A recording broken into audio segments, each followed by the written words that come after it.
Hey guys, it's ENOS-GAMING, and today we're going to be talking about what if I were to make my own Spider-Man movie.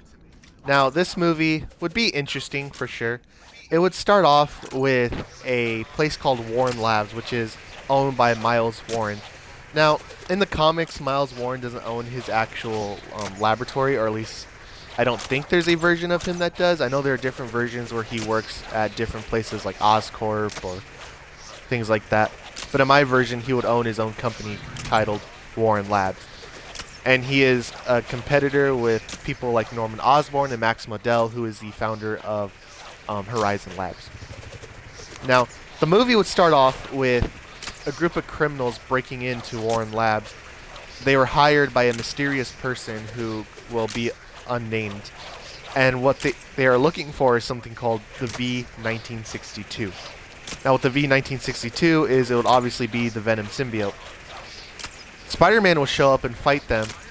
He'll grab one of them and ask them what are they doing, and they'll be honest, because they're scared of Spider-Man, that they're looking for the V-1962. Spider-Man will then get confused because this is like the 30th villain this week that has tried to break in and steal the V-1962. So one of the criminals will then grab Spider-Man and push him. They'll both kind of crash into a glass container that is holding the V-1962. Spider-Man will then get up, not realizing that the V-1962 has wrapped around him. He'll then beat the criminal, web them all up, and then swing away. One of the scientists, who will be Max Dillon, will then realize that the V-1962 is missing, but nobody saw it crawl up onto Spider-Man's suit. Spider-Man will then be swinging around the city. Slowly, the V-1962 will be wrapping around him, giving him the black suit that he wears in the comics with the white spider. And then he'll then see a shootout.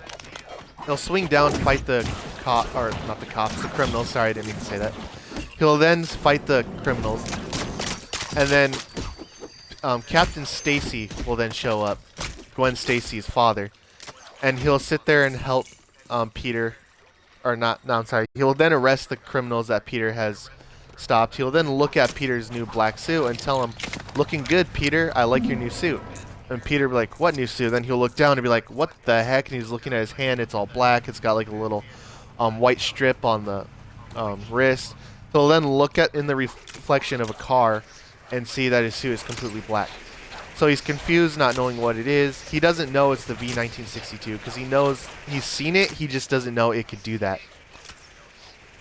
So he swings around the city, meets up with Mary Jane, who is his girlfriend. And the reason it's not Gwen Stacy in this story is because by this point, Gwen Stacy is already dead. She has already been killed. Peter mourned the loss of her, but Mary Jane helped him, and he slowly but surely started to fall in love with the Mary Jane. He'll meet up with Mary Jane on a date. They'll go and get ice cream. As they're buying their ice cream, they're both leaving the ice cream shop, and Flash Thompson will just so happen to come walking in as they're walking out. Peter will accidentally bump into Flash Thompson, accidentally dumping his ice cream all over Flash's shirt. Flash will get angry and threaten to kill Peter. Peter will grab Flash by the shirt, slam him against the wall, and tell him not to threaten him because he is no longer Puny Parker. Flash will then just sit there scared because Peter has never gone this far. And then Mary Jane will kind of break them up and kind of yell at Peter like, "What are you doing? Like, why are you doing this?"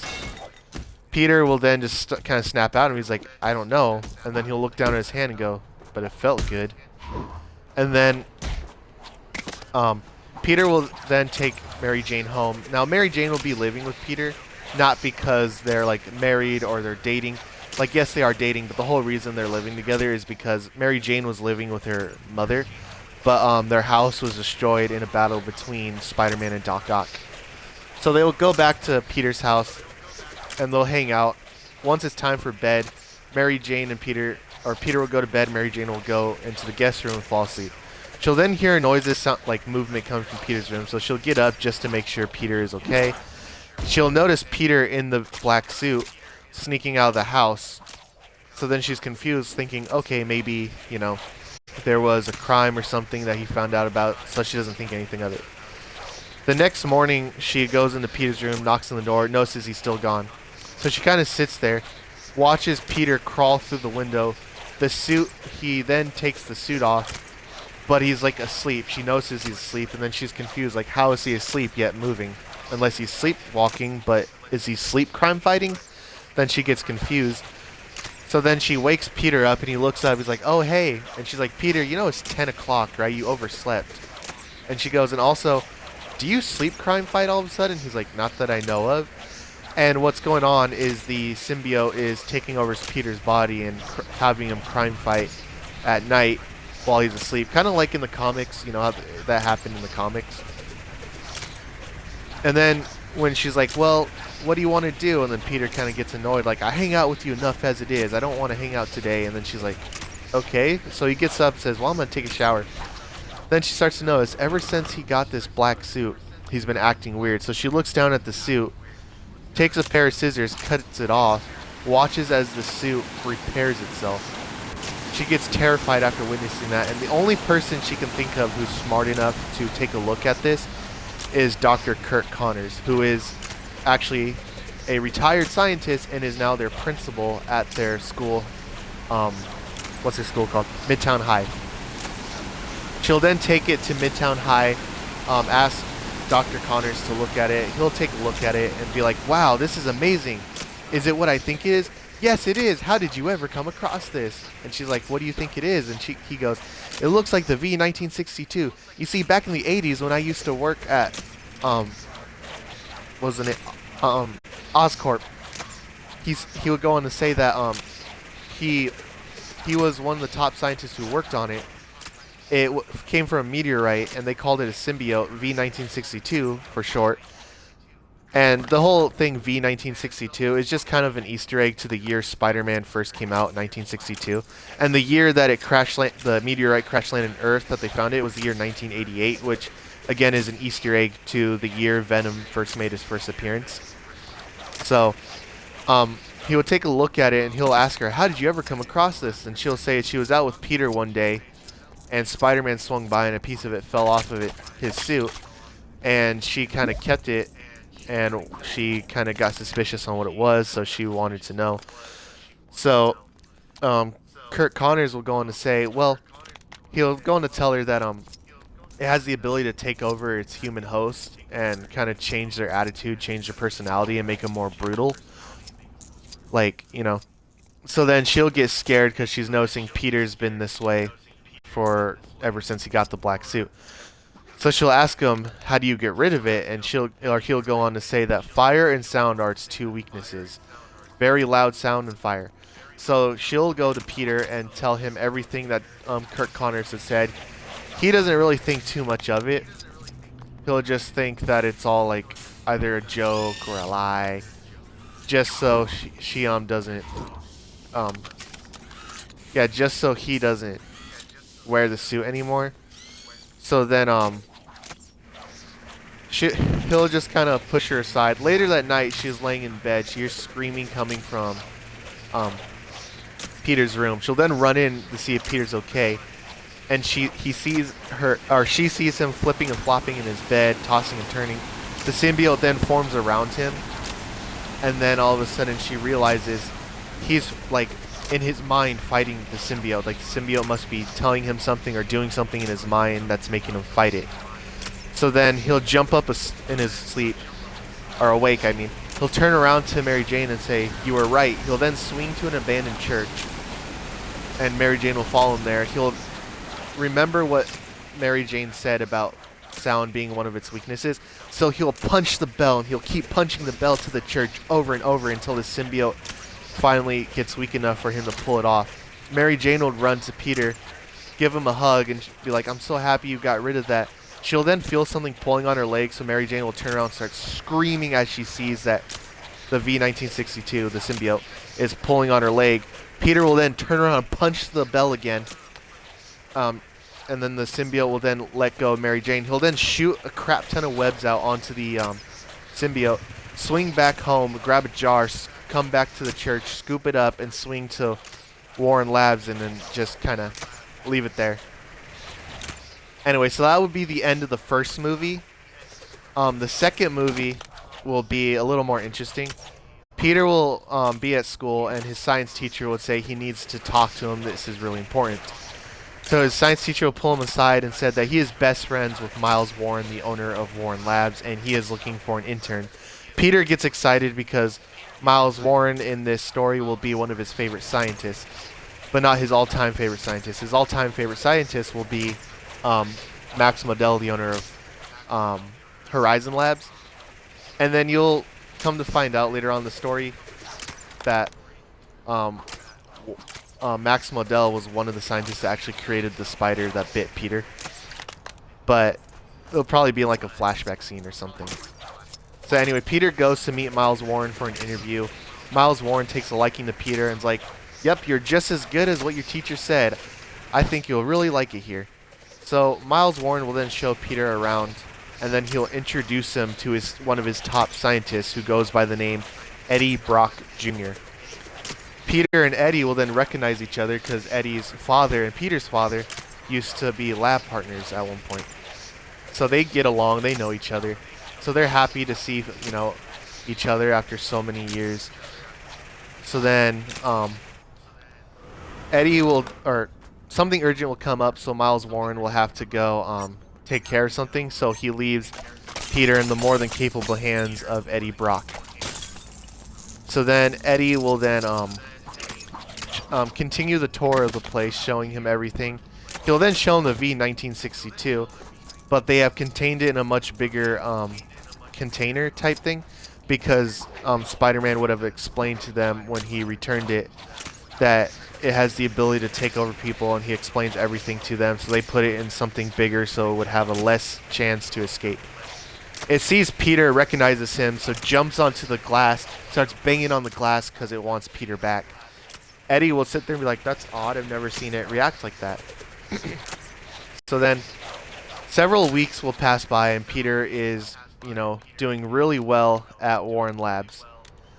Eddie is his, mentor, and then all of a sudden somebody will break in looking for the V. No, I take that back. They'll start talking, and then Eddie will go on to say, I'll ask him his opinion and thoughts on Spider-Man.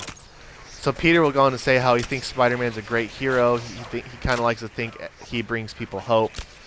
And Eddie will go on to say he hates Spider-Man. So when Peter asks why, he will tell him there was a bank robbery a few months ago. Spider-Man had showed up, fought one of the robbers. One of the robbers tried shooting Peter and hit one of the ladies at the bank, who just happened to be Eddie's mother. So Spider-Man would have stopped the robber, took the woman to the hospital, but unfortunately the woman did not survive. So therefore, Eddie blames Spider-Man for his mother's death. So then Eddie and Peter will go back to talking. Then all of a sudden, a group of criminals led by Hammerhead will then break in looking for the V-1962 again, because why did they break in? Because somebody had hired them, right? That's right. Somebody has been hiring them, trying to get the V-1962, but this person is, unnamed. Which I did kind of say who it was, because I said that originally Oscorp was the ones who required the V-1962, but later on it will be revealed that they lost it to Warren Labs in the early 2000s, which that kind of tells you who's trying to get it back. So then Hammerhead will then start shooting up the place. Eddie, being this big guy who just kind of wants to help everybody, will run and try to take on them, but then Eddie will get shot in the legs, getting hurt badly. Instead of Peter helping him, Peter will then turn around and run away. Eddie will get upset, like, "Peter, why are you leaving me? I thought we were friends. Peter, come back." Peter will run into the janitor's closet, change into the Spider-Man suit, come out, take on the criminals. And then when it comes to Hammerhead, Hammerhead will grab Spider-Man and headbutt him, hurting him badly. Peter will then get up and be like, "Wow, I'm surprised you actually hit me." So then he'll get up and punch Hammerhead in the face, actually hurting Hammerhead. Hammerhead will get up and be like, "Normally when people punch me in the face, their hands break because I got metal in my head." He goes, "But you're the first person that actually was able to hurt me." So then he'll laugh like, too bad I have to kill you. This fight could have been fun. So you then start shooting at Peter. Peter will be dodging all the bullets and then jokingly say, wow, you really suck. You might as well like meet up with the world's greatest shooter, Daisuke Jigen, which is just a funny loop on the third reference that I thought would be funny to add in. And then Peter will dodge him and then punch him in the face, knocking him out, webbing him up. One of the other criminals will show up, grab Peter, punch him in the face. Peter will fly back, hit the cage carrying the V-1962, get up. When he notices the V-1962, he'll web it up so it doesn't wrap around him again. Then he'll turn around and punch the other criminal, knocking him out, webbing all the criminals up. He'll then go to Eddie, pick him up, and put him in an ambulance that has arrived. Spider-Man will then run and change back into his normal clothes, come back out as Peter Parker, run up to Eddie. Eddie will be angry that Peter didn't do anything to help him, like take him to safety. He just left him there. So Peter will be like, I'm sorry, I just got scared. And then Eddie's like, man, you need to stop being a coward. And then the ambulance will take him back. Peter will then go back to where he webbed up the V-1962 and notice that the web has been ripped up and the V-1962 is gone. Then it will cut to the hospital where Eddie Brock is at. He's laying in his hospital bed. He'll feel something kind of on his hand. He'll look down to the V-1962 as it's wrapping around Eddie Brock. Eddie will then freak out and scream as it wraps around him. One of the nurses will come in to check on him because she heard the screaming. She'll then see a scary monster, and she'll faint out of fear. And then it won't show you his face or anything. It'll just show you his shadow, and it's this large monster creature. And it would say, "Of course they are. Peter Parker and Spider-Man are the same. Peter Parker, enjoy your fame while it lasts." And then that will be the end of the second movie. The third movie will start off with Peter getting ready for a date with Mary Jane. Now, Mary Jane will now be living in an apartment with her mother because they were finally able to get a place of their own. So Peter shows up for a date, knocks on the door, and the door slowly opens up, like what you see in those horror movies when like the people goes to a door and they try to knock on it, but just slowly opens up. He'll walk in and everything's destroyed. There's scratch marks on the walls. There's broken glass, shattered windows.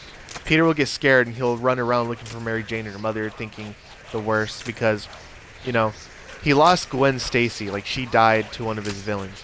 So he's scared because he doesn't want to lose Mary Jane to another, criminal or villain.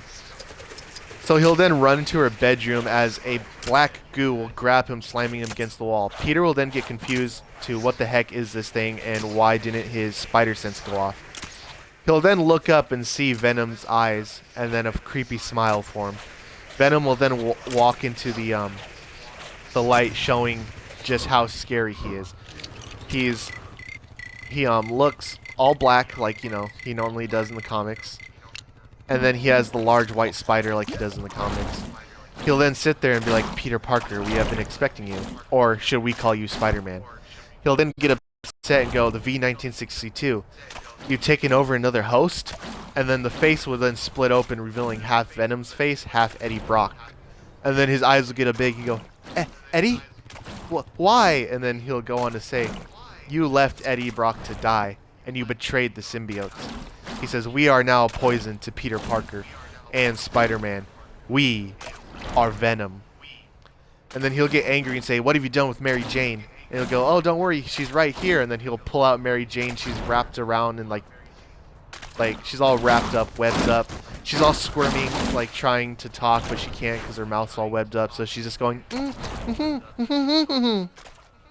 So then Peter will start shaking in anger, shoot a web out to the ceiling fan, pulling the ceiling fan down, hitting Venom in the face, or the head. He'll then look up and Peter's gone. He'll then look around trying to figure out where did Peter go. He'll then slowly turn around and notice Peter and MJ running away. Peter will pick up MJ, swing to the nearest building, set her down on the roof, and then he'll rip the web off of MJ's mouth, and she'll say, "Peter, you can't fight that thing. That thing is too strong." And then he'll go, "I have to try." And then she'll start screaming, "Peter, look out!" And then he'll turn around, and Venom will then come out of nowhere, grabbing him by the neck, slamming him to the floor. Then pick him up and say, "Let's see your suit," and then rip his suit off, or his clothes off, revealing the Spider-Man suit underneath. So then Venom, right, he like squeezes Peter. He's like holding Peter, squeezing him, digging his sharp claws into Peter's shoulders, making him bleed. Then Venom will look out and say, "Well, would you look at this? We have spider sense too." And then turn around as Black Cat comes out of nowhere, punching Venom in the, or Venom, not Venom, and then knocking him to the floor. She'll then turn around, help Peter up, and be like, "Hey there, hot stuff." So Peter will get up, put his mask on, and be like, "Where'd you come from?" And she'll say, "Oh, I was in the area, and then I saw you swinging with MJ in your normal clothes, so I kind of figured that it was that bad to where you didn't put your suit on." And I was right, there's a monster. So then he'll say, "You shouldn't be here, this thing can kill you." And she's like, "Well, as long as I'm helping you, hot stuff." And then he's like, "Okay, you want to help? Get Mary Jane to safety." So she'll then grab Mary Jane, pull out a grappling hook, shoot the grappling hook out, swing Mary Jane to safety. Venom will then get up and be like, "Oh, you brought a friend for us to kill." And then Peter and Venom will then lock into another fight. Black Cat will come back and join the fight. They'll both fight Venom together, but he proves to be an even bigger match for both of them. He'll then grab Peter, punch him in the face. He then falls off the building, hits the floor, gets back up as Venom just jumps down, lands on the ground. All these people are screaming, yelling. They're terrified of a giant monster. And then Venom will pick up Peter, punch him in the face, and punch him over and over again. He'll go on about all of the horrible things he's going to do to Mary Jane. Peter will then get angry, punch Venom so hard in the face, splitting the, or he'll keep punching him in the face, but each time he does, it splits the face open, revealing Eddie Brock's face underneath. And then Peter will then start screaming, "You will not take my MJ!" as he keeps punching him over and over and over and over again. And then he'll then get the upper hand, Venom will knocking Peter out. Or not knocking him out, but knocking him down. Black Cat will then come back, punch Venom in the face, turn to Peter and say, "How do we beat this thing?" And then Peter will then remember its weaknesses, fire and sound. So he'll tell her, "We need fire and sound." And then she'll be like, "Sound, you say?" And then when Venom comes back and grabs Peter, slams him to the floor, she'll then put her arm out, revealing a little gauntlet on her arm, shooting out a very loud blast of sound that ends up hurting Venom. He starts screaming as you see like his face split open again, revealing Eddie underneath. So Peter will then, like with full force, punch Venom so hard that Eddie Brock will literally shoot out of the symbiote. And he'll fall on the floor. Peter will web up Eddie, turn around, web up the symbiote. The cops will then show up and arrest Eddie Brock. Captain Stacy is one of the cops. He'll go to Peter and be like, "Well, Peter, you've done a great job." And he'll say, "Yeah, he knows my identity, and I'm worried about him going to jail and telling other criminals." So Captain Stacy will be like, "Don't worry, son. I will make sure he doesn't tell anybody." So the reason Peter and Captain Stacy, or the reason Captain Stacy knows Spider-Man is Peter, is because like during Gwen's death, he flat out admits to Peter that he knows Peter is Spider-Man because of the way he reacted beating up the guy who killed her, and also because of the suit. He says that, oh okay, I just got YouTube notification, and he'll say that he kind of got a glimpse of Gwen sewing or making Peter's classic red and blue suit, and when he first saw Spider-Man for the first time, he kind of put two and two together. So that's why he knows Peter is Spider-Man. But they'll take Eddie Brock to jail, but when Peter then turns around, he'll notice the Venom symbiote's gone.